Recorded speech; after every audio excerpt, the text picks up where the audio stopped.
Hey guys WhatsApp, আজকের এই ভিডিওতে আমরা কথা বলবো কিল বিল সোসাইটির ফার্স্ট লুকগুলো এসে গেছে, সমস্ত চরিত্রের লুক কীরকম হবে সেগুলো এসে গেছে। এবং এই সিনেমা ডিরেক্ট করেছেন সৃজিত মুখার্জি, এবং এই সিনেমাটা একটা স্পিরিচুয়াল সিকুয়েল সৃজিত মুখার্জির 2012 অন্যতম ভালো সিনেমা হেমলক সোসাইটির। তো চলো দেখে নাও যে সবাইকার লুকগুলো কেমন হয়েছে।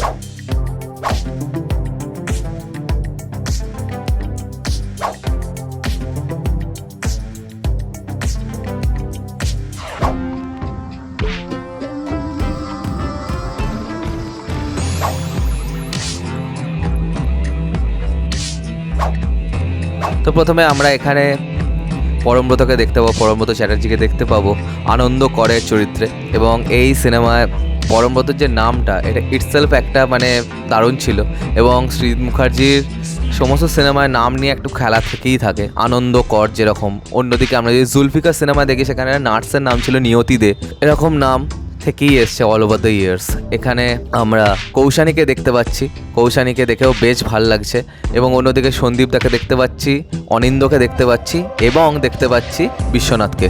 আমি এখানে পার্সোনালি মুখিয়ে আছি কৌশানী এবং বিশ্বনাথকে দেখার জন্য, কারণ কি সৃজিত মুখার্জি ইউনিভার্সে তারা দুজন কীভাবে নিজেদেরকে ফুটিয়ে তোলেন সেটা আমার কিন্তু দেখার খুবই ইচ্ছে। এবং সৃজিত মুখার্জি তাদের জন্য কীরকম চরিত্র ভেবেছেন এটা আমার পার্সোনালি আমি খুব দেখতে চাইছি।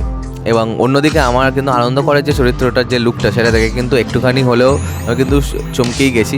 কারণ কি এখানে তার মাথায় কোনো চুল নেই এবং আগের মতোই লাগছে, কিন্তু আনন্দ করার বয়সটা একটুখানি আনন্দের দিকে চলে গেছে, এটুকু বোঝা যাচ্ছে।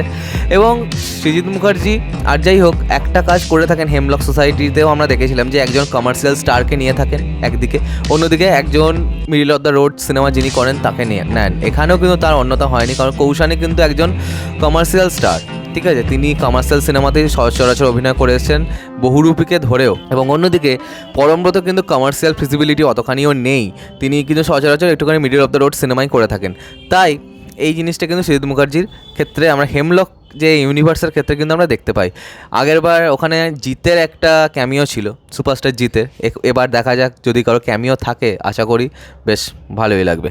তো চলো আজকের মতো ভিডিওটা এখানে শেষ করলাম। এই সিনেমাটা খুব তাড়াতাড়ি আছে, খুব তাড়াতাড়ি শুটিংও হয়ে যাচ্ছে, এবং সৃজিত মুখার্জি তো নামই আছে খুব তাড়াতাড়ি শুটিং করে ফেলার। এবং এই সিনেমাটাও আসছে খুব তাড়াতাড়ি, মেবি এপ্রিল মাসেই আসতে চলেছে। তো চলো কথা না বাড়ি আজকের ভিডিওটা শেষ করলাম। কমেন্ট করে জানাও তোমাদের কেমন লেগেছে এই লুকগুলো, আর সাবস্ক্রাইবটা প্লিজ করে দাও। আমার সাথে তোমাদের আবার দেখা হয়। Bye bye.